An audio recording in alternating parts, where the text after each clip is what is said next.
है, आप इस मुल्क को छोड़कर क्यों जाना चाहते हैं? यार ये अजीब सी बात है, अब से नहीं है मेरी ये कैफियत। मैं ज़हनी तौर पे मैं तो कह भी चुका हूँ, धोबी का कुत्ता घर का ना घाट का। की कब्रें हमारी रह गई अमृतसर, जालंधर, लुधियाना में।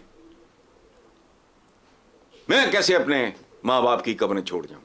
फंसा हुआ हूं। लगा देना। तो पूरी दुनिया में लोग मुसलमानों से घबराए हुए। कोई नहीं कह रहा कि हमने हिंदू बैन लगाना है। कोई पॉलिटिकल मूवमेंट वेस्ट में हमें नजर नहीं आती जो हिंदुओं के खिलाफ हो। वो क्यों है? ऐसा क्यों है? क्योंकि ये जो मुसलमानों के कारनामे हैं, चाहे यूनिवर्सिटियों में हो, चाहे पिंडों में हो, सारी जगह पे एक ही तरह के इनके बिहेवियर्स हैं। करनी होती कि इंडिया की पब्लिक भिखारी नहीं है। इंडिया एक भिखारी देश नहीं है, एक आत्मनिर्भर इंडिया है जिसने वक्त पड़ने पे अपने पड़ोसियों श्रीलंका, मालदीव्स वगैरह की मदद भी की।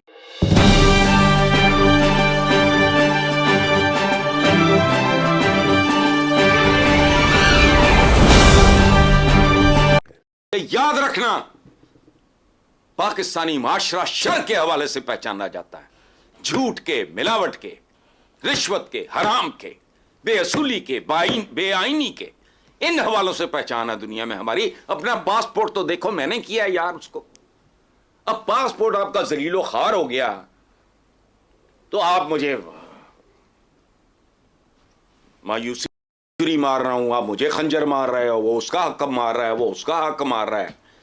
सरकारी एक वेलफेयर उस पर इदारे कब्जा कर रहे हैं। ना सारा है, ना पैर है, ना रिलीफ का पता लगता है, ना तकलीफ का पता लगता है। कल के मौजर टके टोकरी फिर रहे होते हैं जेलों में ठुडे, किसी को कॉलर से पकड़ के घसीटा जा रहा होता है।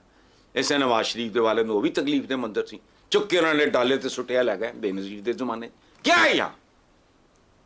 ना यहाँ इज्जत का मयार है, ना यहाँ बेइज्जती का मयार है। ना निजाम खालिस, ना खुराक खालिस, ना तालीम खालिस। इसलिए ये अल्लाह की रहमत से मायूसी नहीं होनी चाहिए, लेकिन उसकी शराइत भी पूरी करो ना।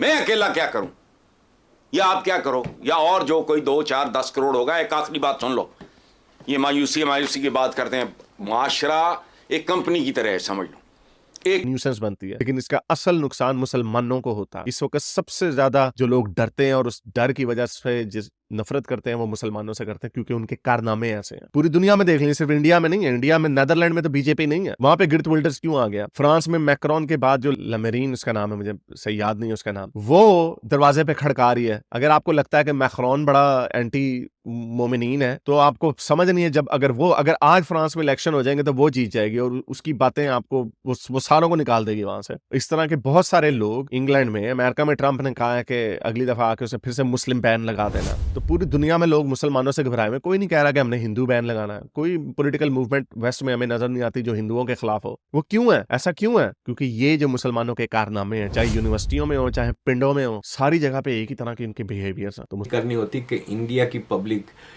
भिखारी नहीं है। इंडिया एक भिखारी देश नहीं है, एक आत्मनिर्भर इंडिया है जिसने वक्त पड़ने पे अपने पड़ोसियों श्रीलंका, मालदीव्स वगैरह की मदद भी की है। कोविड के दौरान भी बड़ी मदद की है।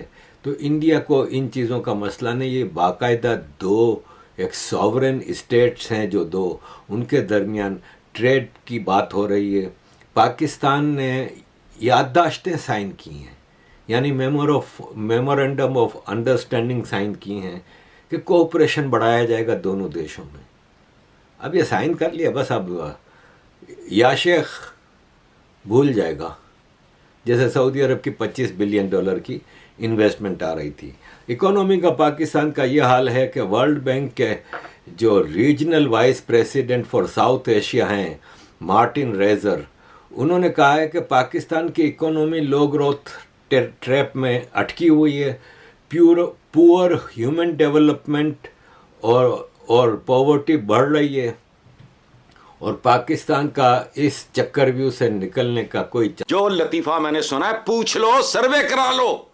मुल्तान रोड पे जब ये हमारे तबलीगी भाई निकली हैं तो वो उनकी ट्रैफिक का सूरत हाल क्या थी and how they were behaving, और कितने लोग उस दिन जख्मी हुए, जाओ जाके पता कर लो। सही। मैं झूठ कह रहा हूं तो कोड़े मारो। कोड़ा भी मेरा, मैंने आगरा से खरीदा था, पड़ा है मेरे घर में, वो ले लेना। तो जगह रहने की मोहब्बत अपनी जगह, क्या करें अब अपने लिए नहीं। And I am very serious about it. ये सोच रहा हूं कि बच्चों को यहाँ से अल्लाह ना करे हसन साहब की इसकी नौबत आए। आगे फिर चलते सोचता हैं। हूँ नहीं, मैं मरमरा गया, मैं बाहर नहीं जाना। मेरे माँ बाप की कब्रें हैं, पुरखों की कब्रें हमारी रह गई अमृतसर, जालंधर, लुधियाना में। मैं कैसे अपने माँ बाप की कब्रें छोड़ जाऊं? फंसा हुआ हूं, दिल नहीं करता। कोई चीज अपने ठिकाने पे है ही नहीं। आंख की जगह नाक लगे, नाक की जगह मुंह लगा है, मुंह की जगह कान है। एक डरावना बदसूरत चेहरा है।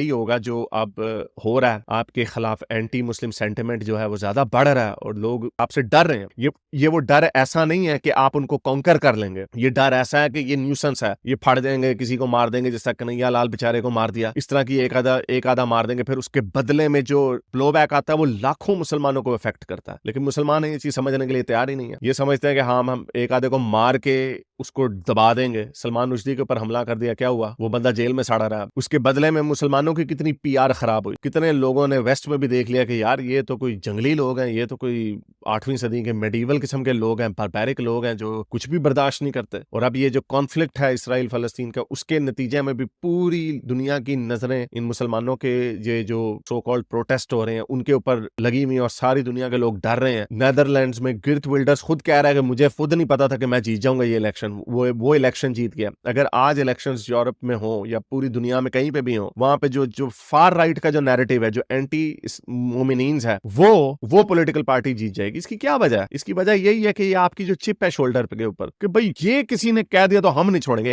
एक तो ये चिप है, और दूसरी जो इनकी ज़हन साजी बचपन से की जाती है, हमारा मजहब परफेक्ट, हमने पूरी दुनिया के ऊपर गालिब आ जाना, हमने पूरी दुनिया के ऊपर कब्जा करके ना अपनी शरीयत नाफिज कर दी है। इस तरह की हरकतें इसमें कामयाब नहीं होंगे। ये कभी कामयाब नहीं होंगे, ऐसा हो ही नहीं सकता।